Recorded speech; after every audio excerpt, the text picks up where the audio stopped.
Chapter 1. Slum Dwellers, the province of Zuvaal, formerly Africa, somewhere in Ajagun, the sub-district of Odu Noxara district.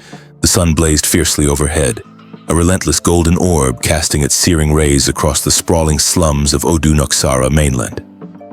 Regarded as one of the largest and most influential districts in Zuvaal, Noxara stretched vast and unyielding, its sprawl divided into 36 sub-districts. Each bore its own culture, shadows, and scars. Among them lay the Ajagun slum, a labyrinth of rusted tin roofs and narrow alleys, where survival was less a right and more a daily conquest.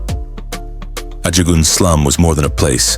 Located in the western part of Odu Noxara mainland, it was a reality inherited by those born into scarcity. Here lived the forgotten, the people of rusted rooftops and dirt-laden streets, whose lives were forged in the crucible of hardship. Generations had been raised within its narrow alleys, their heritage bound to the dust and smoke of survival. This was one of the slums on Odu Noxara mainland, and the people who lived here were called the slum-born or slum dwellers.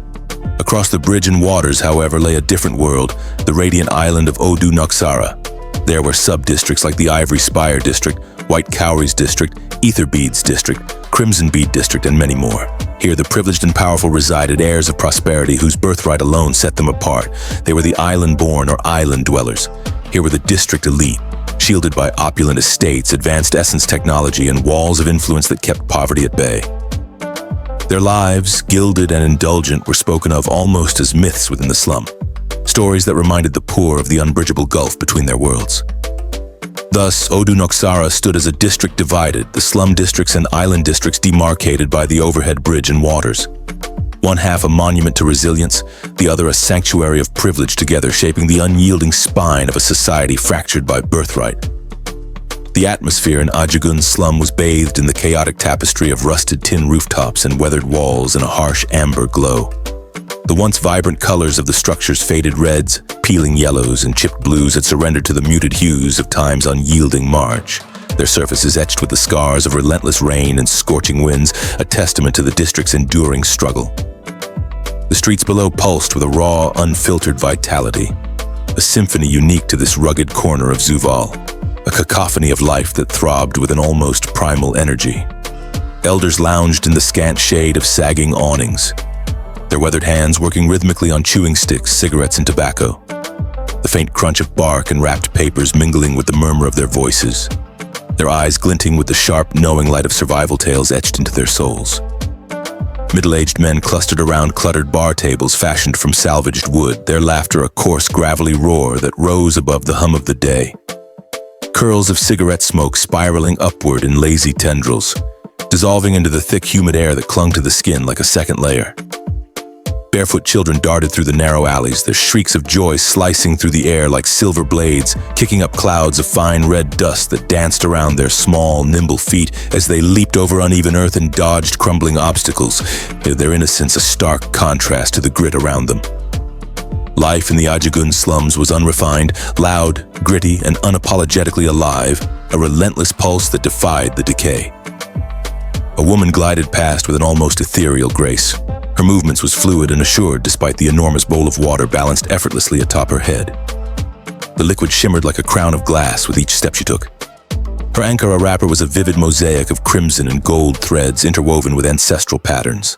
It swayed with the rhythm of her stride, the fabric knotted tightly around a sleeping infant slung across her back, the child's tiny form a quiet heartbeat against her spine. Nearby, another young woman had her own baby secured in a colorful wrap that mirrored the street's vibrancy.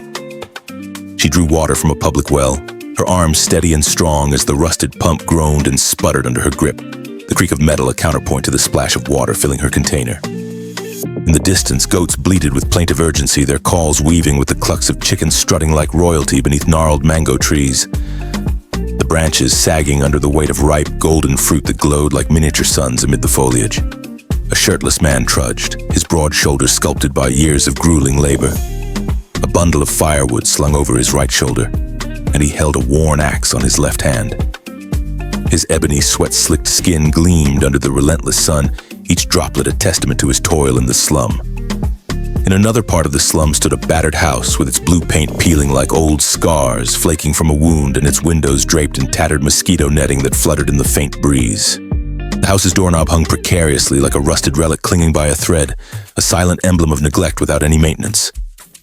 Two young men sat on a weathered wooden bench, their focus locked on the chessboard between them, a battlefield carved with the scars of their friendship. Each move on the board was a silent war, waged with the familiarity of childhood friends, a dance of strategy laced with mocking glances, shared silences, and bursts of laughter that erupted like sparks. Their bond forged in the crucible of the slum's unforgiving streets. Ade, seated on the left, was a striking figure. His presence was a fusion of grit and quiet defiance, sculpted by the slum's relentless avenues. His skin was a rich, deep brown, bore from the sun-kissed glow of years spent under Ajagun's merciless sun, tinged with the faint grit struggles that clung to his pores like a badge of honor. His face was a canvas of bold, sharply defined features, high cheekbones that lent his visage an almost regal structure, a squared jaw that spoke of strength tempered by hardship, and deep-set eyes dark as midnight, glinting with a hardened intensity that mirrored the hardened man within. Those eyes held an alertness that never waned, always watching, never fully trusting, their depths reflecting a young man that had borne witness to too much too young, a reservoir of resilience and wariness. His hair was a short, ragged red braid, bundled into messy twists that caught the sunlight and glints of burnished fire, their unevenness betraying a self-styled cut or a hasty job by a hasty hand.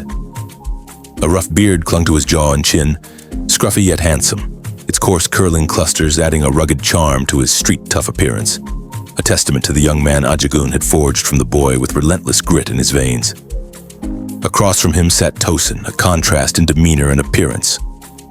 Where Ade was a hardened-looking raw and unpolished charm, a product of the street's unyielding hardship, Tosin exuded a slick, calculated charm, his lighter brown skin and slimmer frame carrying the polish of a hustler who thrived in the streets as a merchant. A black face cap shaded his face from the scorching sun, its brim tilted with a studied casualness, casting a shadow over his sharp, mischievous eyes that danced with secrets. Gold studs gleamed from both his ears, catching the light with every tilt of his head. A matching ring also adorned his middle finger, a subtle flex of his status in Ajagun's underbelly. His t-shirt and joggers were clean and carefully chosen, giving him a street gloss sheen. The fabric was a canvas for his confidence honed by years of negotiating business deals across the slums of Ajagun. His every move was a performance of control. He shifted a chess piece with a flourish and theatrical motion, then he leaned back with a dramatic sigh. "Ah, Ade, give me this win just this once so we can be even, eh?" Ade didn't lift his gaze. His fingers hovered over the board as a low, dry chuckle rumbled from his chest. "Trade in the orbs from your last hunt, and this win's yours." Tosin flipped him the middle finger, curling up a smirk at the side of his lips. Ade gestured the middle finger in return and added a grin. Their exchange was a ritual of playful antagonism etched into their friendship. After a beat, Tosin's expression shifted, his half-grin tinged with a conspiratorial edge that sharpened the air between them. Ade looked up from the chessboard and spoke. "You look like you're about to cough up a request." His brows arched as he leaned back, crossing his arms over his chest, the muscles beneath his vest flexed with restrained power. "Out with it already." "You know me too well," Tosin replied, with voice dripped in mischief, a playful lilt that masked the seriousness beneath. "It's a gig. A hunt." Ade's brow climbed higher as his eyes narrowed into slits of suspicion. He opened his mouth to say something, but before he could voice his protest, Tosin pressed on with a tone so quick and persuasive like a salesman's cadence. "Wait. Before you say anything, remember you owe me. I got you that black market buyer for those orbs you couldn't sell the last time. You said, and I quote, 'I owe you.'" The instance flashed through Ade's memory and he sighed. His shoulders slumped in defeat, though a glint of amusement flickered in his eyes as a spark of the bond they shared. Tosin's grin widened in triumph, but just then his expression shifted. A sudden seriousness clouded his features as if a memory had sparked unbidden. Then his eyes narrowed in concern. "Have you had that weird dream again?" he asked. His voice was quieter now, like a gentle probe into the unseen. Ade nodded slowly as his gaze drifted to the chessboard. The pieces blurred as his mind turned inward. "Yeah, 2 weeks ago." Tosin leaned forward as his face cap casted a deeper shadow over his concerned eyes. The gold studs in his ears caught the light like tiny stars. "How bad was it this time?" Ade's voice dropped to a low, heavy timbre, laden with an exhaustion that transcended the physical, like a weariness etched into his bones. "It's getting clearer. And just as we thought, it's Lady Danruma, Her Majesty. The face was clear this time. I told my mum about it, but she said to keep it quiet for now. He exhaled deeply, tilting his face toward the blazing sun. His eyes closed against its harsh glare as sweat beaded on his brow, tracing paths through his skin. Yet it wasn't the heat that weighed on him. It was the burden of his spirit, worn thin by visions that haunted him like restless ghosts. Their presence had been a constant shadow around him for years. The dreams had begun 7 years ago when he was 14. They had started as fragmented glimpses of a reality he couldn't place. Fleeting images of movement, the clash of steel so vivid it rang in his ears like a bell tolling doom, and voices that carried no names, just echoes lost in the ether. As he grew older, the visions sharpened as their edges cut deeper into his consciousness like blades honed by time. Then he began to see the figures, like silhouettes at first. He couldn't quite tell who they were. Eventually, the silhouettes slowly became clearer. Two divine warriors locked in a cataclysmic duel, their strikes powerful enough to raise cities. Even their movements were untraceable to the ordinary eyes. They were a ballet of destruction laced with otherworldly grace. No mortal could fight with such ferocity, such ethereal precision. Over time, recognition had crept in, chilling him to his core with its certainty. The woman in the visions became clearer. She had flowing purple braids swaying like a storm unleashed, and there was no mistaking her. It was Lady Danruma, the Supreme of Zuvaal. Her regal poise was unmistakable even amidst the chaos of battle. Her presence was a crown of authority amid the carnage. What gnawed at Aid was the unanswered questions that haunted his every waking moment. Why her? Why was Her Majesty Lady Danruma of all figures a specter in his dreams? What invisible thread tied him to the merciless ruler of Zuvaal, whose justice was a blade that spared no one? Even his mother, who he considered the wisest woman in the world, could offer no clarity to the meaning of the dreams. Her insights were drowned in the silence of the unknown. She had dragged him to seers and oracles across the mainland of Noxara, their incense-filled chambers thick with the hollow promises of answers. But the visions remained a riddle they couldn't solve. Some whispered reincarnation with trembling voices of awe, while others whispered of divine interference with voices fragile as glass. But their explanations crumbled under scrutiny. Most offered only silence with wary eyes, as if they glimpsed a truth too perilous to voice, encouraging his self-notion that their reluctance was a mirror to his own dread. Eventually, the visions had grown worse and more vivid. With them came pain, real, visceral pain that seared through his nerves. Each time Danruma's blade struck her opponent in the battle, Aid felt the steel bite into his own flesh with a phantom agony that burned like fire, leaving no scars yet lingering like a curse etched into his spirit.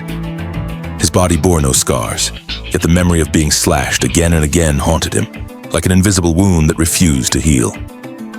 Over time, he had decided to cease sharing the full depth of the dreams with his mother, shielding her from the weight that threatened to crush her already burdened heart. He knew she would understand. She would even move mountains and defy gods for him, but he needed her to worry less about him whom she had struggled and fought tooth and nails to raise in this God's forsaken world. Instead, he had confided in Tosin, the one person who he knew he wouldn't have to worry about, who had nothing better to do than to tirelessly carry this burden with him, who would stand beside him as they chased the elusive truth behind the visions. But truth, like power in the district of Odu Noxara, was a phantom, slipping through their fingers like smoke, elusive and intangible. The sun scorched Aid's sharply defined features with sweat glistening on his brow like dew on a blade. Though his expression remained stoic, a mask of resilience saved a bitter twitch at the corner of his mouth like a silent rebellion against his fate. He let out a dry chuckle with a sound rough as gravel. Most guys would kill to have Lady Danruma in their dreams, but not me. She was a goddess cloaked in elegance, with her beauty undeniably a visage of sculpted grace and piercing eyes that commanded reverence. But she was also a tyrant. Her rule over Zuvaal was absolute, and her justice was a blade that severed without mercy.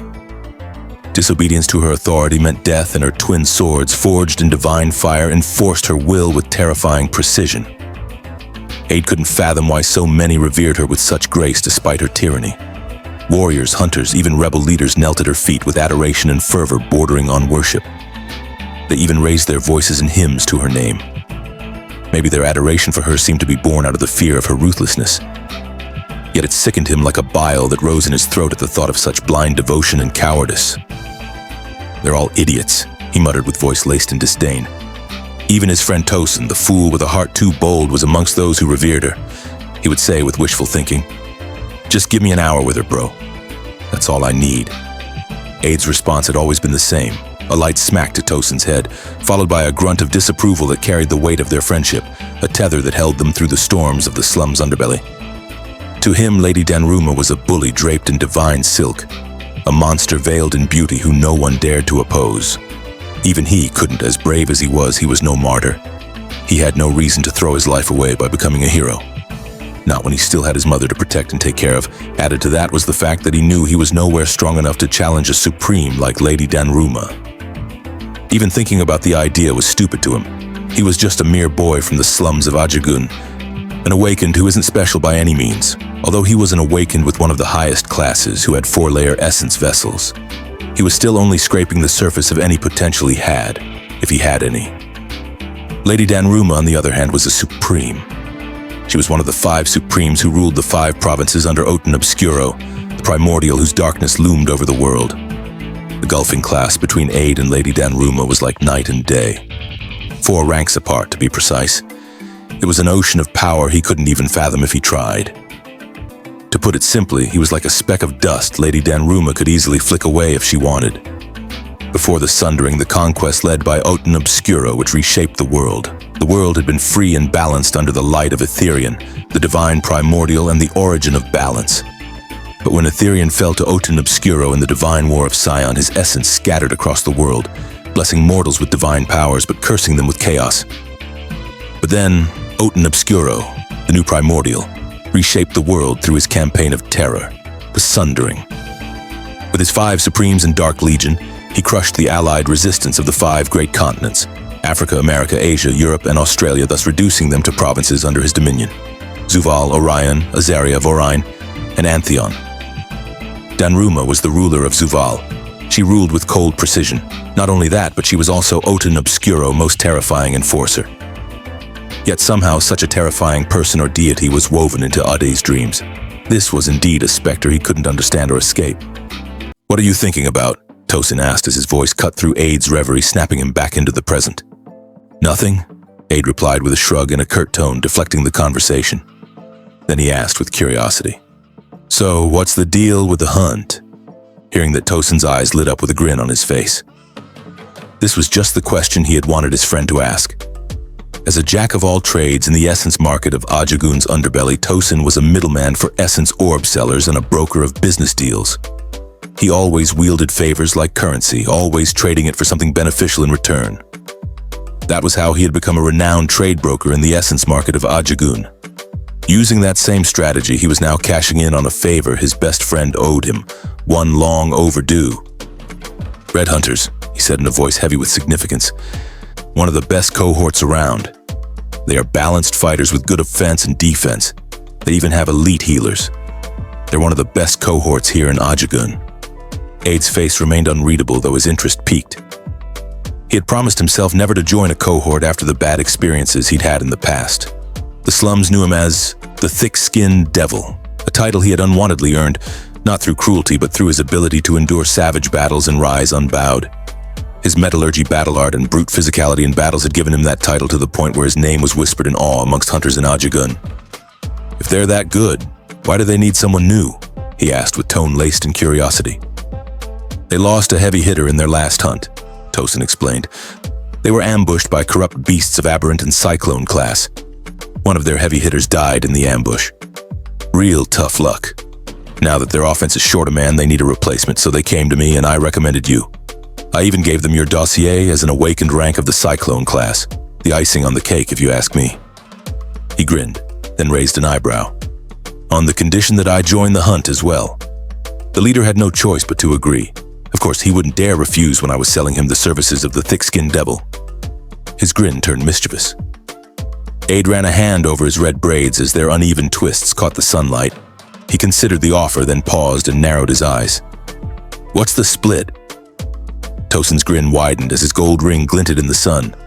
Then he leaned forward. "Now you're speaking my language." The next morning, Aid sat alone on a wooden bench tucked into a quiet corner at the far end of his mother's buka. His red braid locks were freshly packed and neat. Today, they no longer carried the rugged disarray of the day before. It was clear that his hairbrush had done some work on them. He wore a fitted red round-neck t-shirt that clung to his torso like an artisan's carving. A small duffel bag also crossed slantly over his shoulder. Gray tapered trousers outlined his powerful legs, and a pair of flat black boots grounded his look. Ade never dressed for show, only for necessity. Maneuverability, speed, and flexibility were his essentials, especially when he was heading into a place like the corrupt forest. He had no need for ornate plating armor or reinforced gear. His essence pool granted him a body both durable and unyielding. He was nearly resistant to physical attacks that would shatter ordinary men. That physical durability was the major attribute and the bedrock of his survival as a hunter. His true arsenal lay within the brute force of his physique and the raw command of metallurgy that extended his reach far beyond his fists. His metallurgy granted him the ability to control several types of metallic weapons, using them for offense and defense in battles.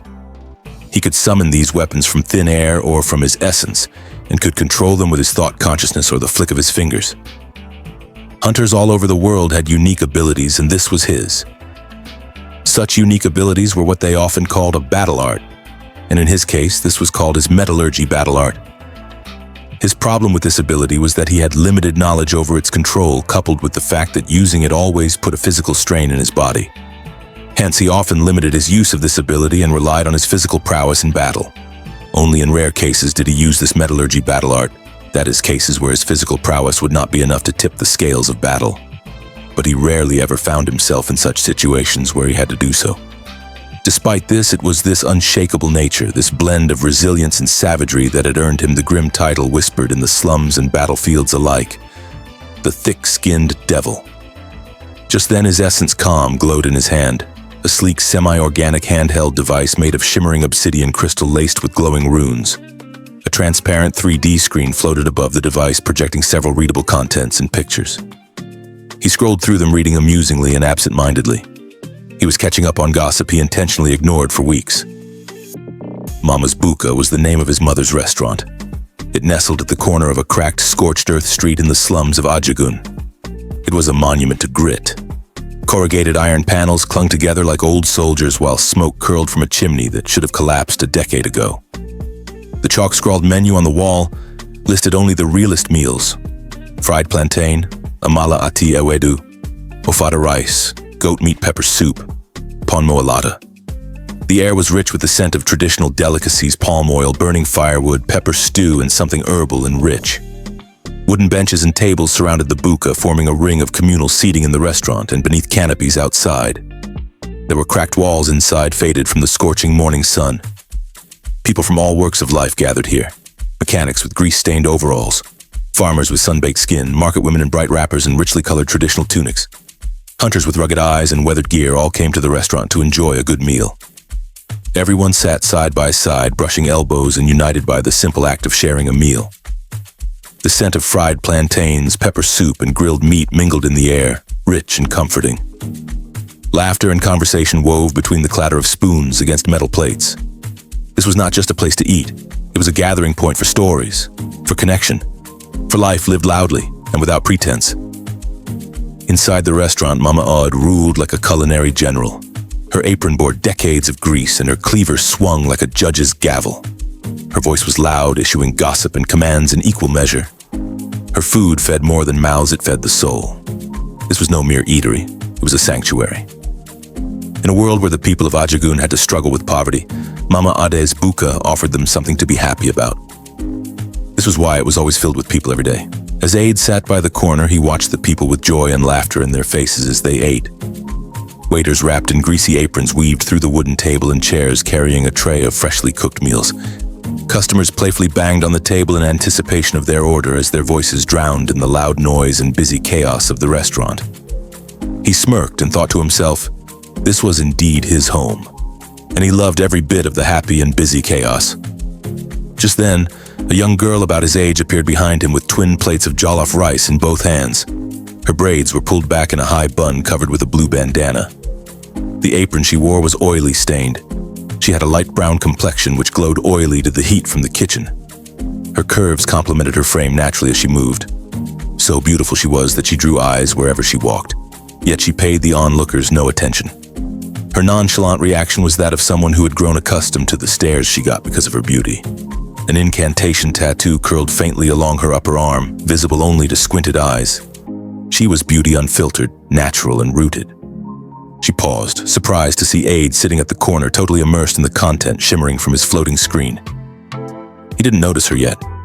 Then a bright grin appeared on her face as if she had thought of something sinister. After serving the two men who she had brought the food for, she leaned down into the back of his ear and whispered, "Aid." He jolted as if yanked from another dimension. Turning to see her, his eyes widened in shock and surprise. "Chica, what the hell?" Her response was a giggle. Then he looked at her and scoffed. "You know these people staring are going to get the wrong impression about us, right? Not that I am scared or anything, but I hate the way they look at me whenever they see us talking." She hissed and rolled her eyes. "Yeah, so what? People always think otherwise when they see us, so who cares?" She paused.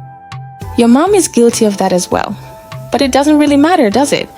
Then she leaned in looking excited. "I messaged you about the festival for next weekend. Why didn't you respond?" His blank face told the story. He hadn't seen the message. Hell, he hadn't even checked his messages in weeks up until today. He lingered in confusion, looking at the floating screen of his essence comm. What? The disappointing look on Chica's face told the story of her anger. Then she leaned in angrily as if to read the confused look on his face. "You didn't read it, did you?" He slowly opened his mouth to stutter an excuse, but from nowhere Tosin slid onto the bench across their table, grinning mischievously. His tone was that of a happy man who had found something he had long been looking for. "Chica, my one and only. You've been ghosting me, but the universe has brought us together today." His voice was dramatically silly. She didn't reciprocate his joke or display. She just held a glare that could crackle walls. Ignoring him without a word, she stood up, then stared down at Aid. "You always find a way to avoid going to social events like this in the town center, but I'm not taking no for an answer this time." She turned to leave. She turned her head to the side at him and spoke again. "And reply to my messages. I hate it when you leave them unread." As she walked off, every male eye followed her frame until she passed the counter and disappeared through the kitchen corridor while Odd and Tosin stared at each other dumbfounded. After a beat of silence, Tosin exhaled. "She's terrifying, isn't she?" "Yeah, tell me about it," Aid replied with a sigh of his own. He wasn't the type who feared anything, not the street thugs who even fought bare-knuckle every now and then. Neither was he afraid of the corrupt beasts in the corrupt forest who he could hunt down with his bare fist. He had earned the street name the thick-skinned devil in the unforgiving alleys of Ajagun's slums for a reason. Beasts didn't scare him, neither did the thugs or bandits. Even his father, the leader of the feared ironclad cohort, a notorious cohort that ruled Ajagun's slums with iron fists and blood-stained blades, didn't scare him either. Not even with their scary reputation. Aid walked the streets of Ajagun unflinching, his eyes never lowered to their tyranny in the streets. Yet with Chica, things were different. She wasn't scared of him. Neither did she have a reason to be. Not even when others trembled at his name. Maybe it was because they'd grown up side by side, scraping through childhood together in the slums of Ajagun. There were no masks between them, no bravado, no need to act tough. Around her, his walls crumbled without effort. She brought out the boy he used to be, the boy he'd buried deep beneath the rage and stoicism molded by this harsh world. Tosin was the same in some ways as his brother in arms, his partner in crime, but Chica slipped past every front he tried to wear, and he had no idea why. Greetings, Wanderers of Essence. Thank you for watching and listening to this divine retelling of Chapter 1, Slum Dwellers. I hope your spirit was stirred and your eyes feasted upon the world where gods once bled and mortals dared to grasp their power. But this is only the beginning. The story of the divine Schism has only begun to unfurl, a saga that will traverse realms, test gods, and awaken mortals to their true essence. The journey ahead will be long, perilous, and magnificent beyond imagining. So stay attuned to the channel, for Chapter 2 descends next week, and with it, we dive deeper into the mythical world of the divine Schism. If this chapter resonated with your soul, leave your thoughts below. Like, subscribe, and join the growing legion of those who walk between gods and men. Until the next schism, I am Xanos, keeper of the divine lore.